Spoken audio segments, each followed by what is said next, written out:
ಆಕಾಶವಾಣಿ ಪ್ರದೇಶ ಸಮಾಚಾರ ಓದುತ್ತಿರುವವರು ಕೆವೈ ಭಾರತಿ.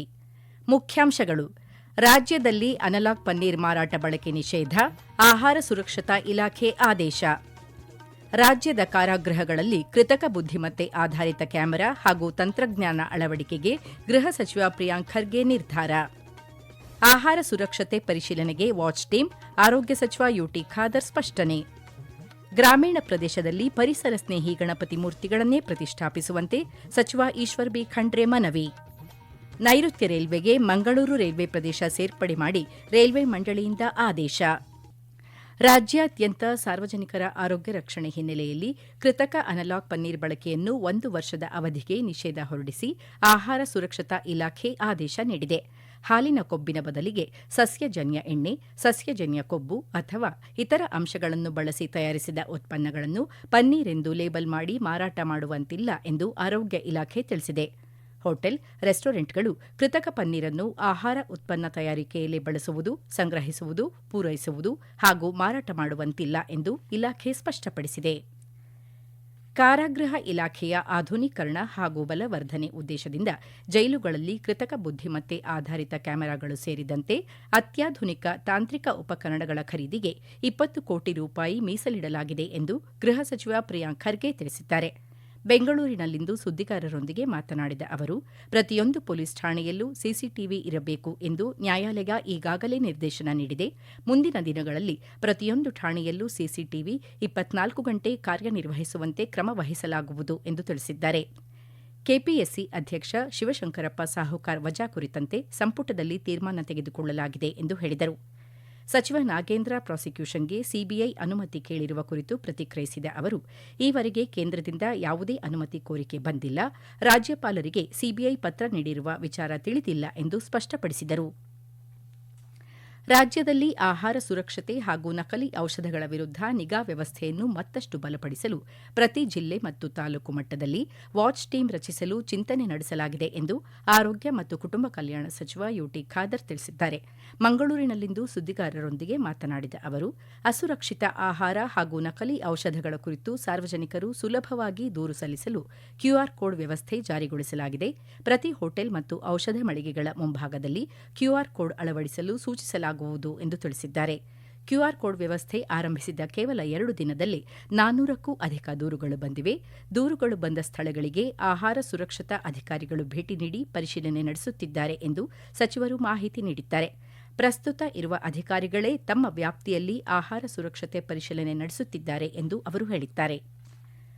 ರಾಜ್ಯದ ಎಲ್ಲಾ ಗ್ರಾಮೀಣ ಪ್ರದೇಶಗಳಲ್ಲಿ ಪರಿಸರ ಸ್ನೇಹಿ ಗಣಪತಿ ಮೂರ್ತಿಗಳನ್ನೇ ಪ್ರತಿಷ್ಠಾಪಿಸುವ ಮೂಲಕ ಗಣೇಶ ಚತುರ್ಥಿಯನ್ನು ಆಚರಿಸಬೇಕು ಎಂದು ಗ್ರಾಮೀಣಾಭಿವೃದ್ಧಿ ಹಾಗೂ ಪಂಚಾಯತ್ ರಾಜ್ ಖಾತೆ ಸಚಿವ ಈಶ್ವರ್ ಖಂಡ್ರೆ ತಿಳಿಸಿದ್ದಾರೆ.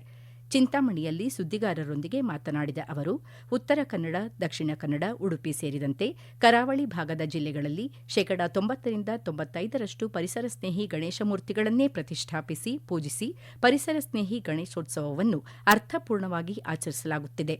ಯಾವುದೇ ಕಾರಣಕ್ಕೂ ಪಿಒಪಿ ಗಣಪತಿ ಮೂರ್ತಿಗಳ ಪ್ರತಿಷ್ಠಾಪನೆ, ವಿಸರ್ಜನೆಗೆ ಅವಕಾಶ ಮಾಡಿಕೊಡಬಾರದೆಂದು ಮನವಿ ಮಾಡಿದ್ದಾರೆ. ಪಿಒಪಿ ಗಣಪತಿ ಮೂರ್ತಿಗಳಿಂದ ಜಲಮೂಲಗಳು ಕಲುಷಿತವಾಗಿ ಜನ ಜಾನುವಾರುಗಳ ಆರೋಗ್ಯದ ಮೇಲೂ ಪರಿಣಾಮ ಬೀರಲಿದೆ. ಈ ಹಿನ್ನೆಲೆಯಲ್ಲಿ ಸಾರ್ವಜನಿಕರು ಸ್ವಯಂ ಪ್ರೇರಿತರಾಗಿ ಪರಿಸರ ಸ್ನೇಹಿ ಗಣೇಶೋತ್ಸವ ಆಚರಣೆಗೆ ಸಹಕರಿಸಬೇಕು ಎಂದು ಸಚಿವರು ಕರೆ ನೀಡಿದ್ದಾರೆ. ಪ್ರದೇಶ ಸಮಾಚಾರ ಕೇಳುತ್ತಿದ್ದೀರಿ. ನಮ್ಮ ಎಲ್ಲಾ ರಾಷ್ಟ್ರೀಯ ವಾರ್ತೆಗಳು ಹಾಗೂ ಪ್ರದೇಶ ಸಮಾಚಾರ ಈಗ ಆಕಾಶವಾಣಿ ನ್ಯೂಸ್ ಕನ್ನಡ ಯೂಟ್ಯೂಬ್ ಚಾನೆಲ್ನಲ್ಲಿ ಲಭ್ಯ. ನಮ್ಮ ಎಕ್ಸ್ ಖಾತೆ ಮತ್ತು ಇನ್ಸ್ಟಾಗ್ರಾಂ ಖಾತೆ ಆಕಾಶವಾಣಿ ನ್ಯೂಸ್ ಕನ್ನಡ.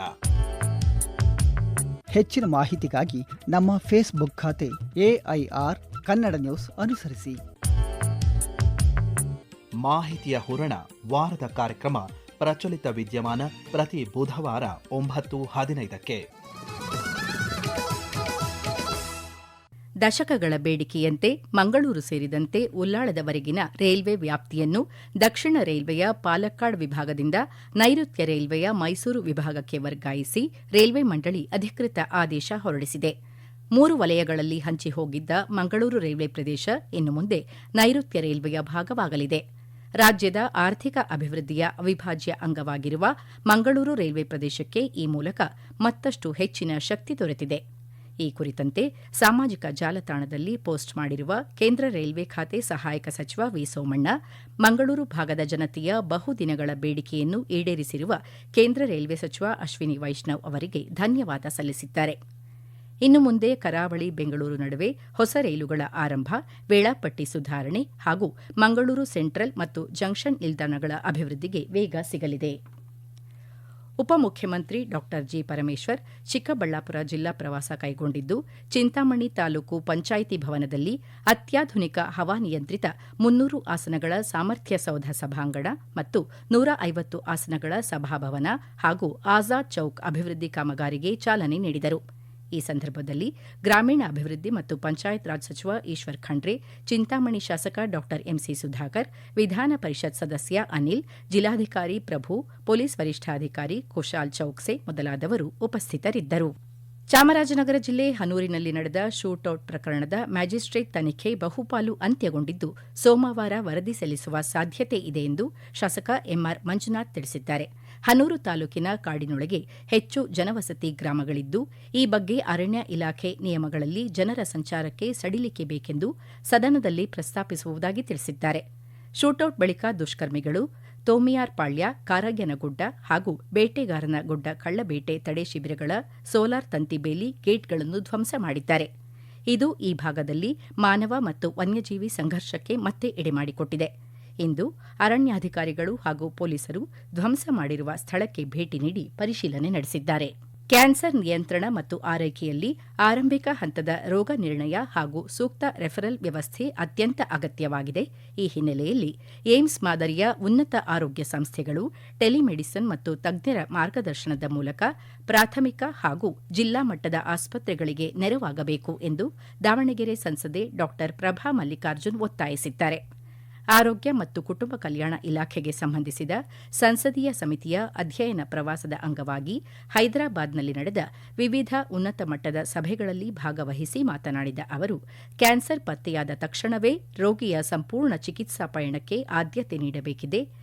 ದೊಡ್ಡ ಸಂಸ್ಥೆಗಳು ಗ್ರಾಮೀಣ ಭಾಗದ ಪ್ರಾಥಮಿಕ ಆರೋಗ್ಯ ಕೇಂದ್ರ, ಸಮುದಾಯ ಆರೋಗ್ಯ ಕೇಂದ್ರ ಮತ್ತು ಜಿಲ್ಲಾ ಆಸ್ಪತ್ರೆಗಳಿಗೆ ತಂತ್ರಜ್ಞಾನದ ಮೂಲಕ ತಜ್ಞರ ಸಲಹೆ ನೀಡಿದರೆ ಸ್ಥಳೀಯವಾಗಿಯೇ ವಿಕೇಂದ್ರೀಕೃತ ಮತ್ತು ಗುಣಮಟ್ಟದ ಚಿಕಿತ್ಸೆ ಸಿಗಲು ಸಾಧ್ಯ ಎಂದು ಅಭಿಪ್ರಾಯಪಟ್ಟಿದ್ದಾರೆ.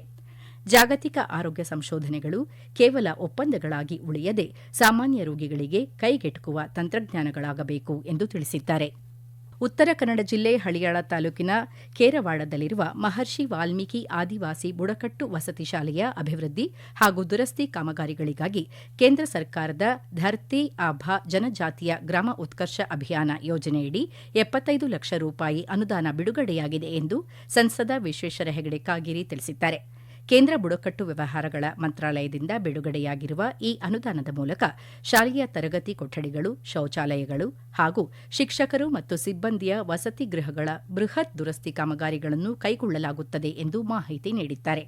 ಬುಡಕಟ್ಟು ಸಮುದಾಯದ ಮಕ್ಕಳಿಗೆ ಉತ್ತಮ ಗುಣಮಟ್ಟದ ಶಿಕ್ಷಣ ಮತ್ತು ಸುಸಜ್ಜಿತ ವಸತಿ ಸೌಲಭ್ಯ ಒದಗಿಸುವುದು ಈ ಯೋಜನೆಯ ಮುಖ್ಯ ಉದ್ದೇಶವಾಗಿದೆ.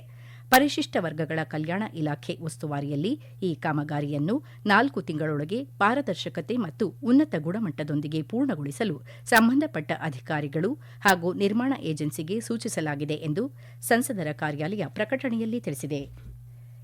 ಇನ್ನು ಸಂಕ್ಷಿಪ್ತ ಸುದ್ದಿಗಳು. ಕೇಂದ್ರ ಸರ್ಕಾರದ ಸೂಕ್ಷ್ಮ, ಸಣ್ಣ ಮತ್ತು ಮಧ್ಯಮ ಉದ್ಯಮಗಳ ಸಚಿವಾಲಯದ ಅಧೀನದಲ್ಲಿರುವ national institute for micro, small and medium ಎಂಟರ್ಪ್ರೈಸಸ್ನ ಗವರ್ನಿಂಗ್ ಕೌನ್ಸಿಲ್ ಸದಸ್ಯರಾಗಿ ಕೋಲಾರ ತಾಲೂಕು ಕಲಂಡೂರು ಗ್ರಾಮದ ಡಾ ಕೆ ನಾಗರಾಜ್ರನ್ನು ನೇಮಕ ಮಾಡಲಾಗಿದೆ. ಈಗ ಕೊನೆಯಲ್ಲಿ ಮತ್ತೊಮ್ಮೆ ಮುಖ್ಯಾಂಶಗಳು. ರಾಜ್ಯದಲ್ಲಿ ಅನಲಾಗ್ ಪನ್ನೀರ್ ಮಾರಾಟ ಬಳಕೆ ನಿಷೇಧ, ಆಹಾರ ಸುರಕ್ಷತಾ ಇಲಾಖೆ ಆದೇಶ. ರಾಜ್ಯದ ಕಾರಾಗೃಹಗಳಲ್ಲಿ ಕೃತಕ ಬುದ್ದಿಮತ್ತೆ ಆಧಾರಿತ ಕ್ಯಾಮೆರಾ ಹಾಗೂ ತಂತ್ರಜ್ಞಾನ ಅಳವಡಿಕೆಗೆ ಗೃಹ ಸಚಿವ ಪ್ರಿಯಾಂಕ್ ಖರ್ಗೆ ನಿರ್ಧಾರ. ಆಹಾರ ಸುರಕ್ಷತೆ ಪರಿಶೀಲನೆಗೆ ವಾಚ್ ಟೀಮ್, ಆರೋಗ್ಯ ಸಚಿವ ಯುಟಿ ಖಾದರ್ ಸ್ಪಷ್ಟನೆ. ಗ್ರಾಮೀಣ ಪ್ರದೇಶದಲ್ಲಿ ಪರಿಸರ ಸ್ನೇಹಿ ಗಣಪತಿ ಮೂರ್ತಿಗಳನ್ನೇ ಪ್ರತಿಷ್ಠಾಪಿಸುವಂತೆ ಸಚಿವ ಈಶ್ವರ್ ಬಿ ಖಂಡ್ರೆ ಮನವಿ. ನೈಋತ್ಯ ರೈಲ್ವೆಗೆ ಮಂಗಳೂರು ರೈಲ್ವೆ ಪ್ರದೇಶ ಸೇರ್ಪಡೆ ಮಾಡಿ ರೈಲ್ವೆ ಮಂಡಳಿಯಿಂದ ಆದೇಶ. ಇಲ್ಲಿಗೆ ಪ್ರದೇಶ ಸಮಾಚಾರ ಮುಗಿಯಿತು. ನಮ್ಮ ಮುಂದಿನ ವಾರ್ತಾ ಪ್ರಸಾರ ಸಂಜೆ 6:40ಕ್ಕೆ.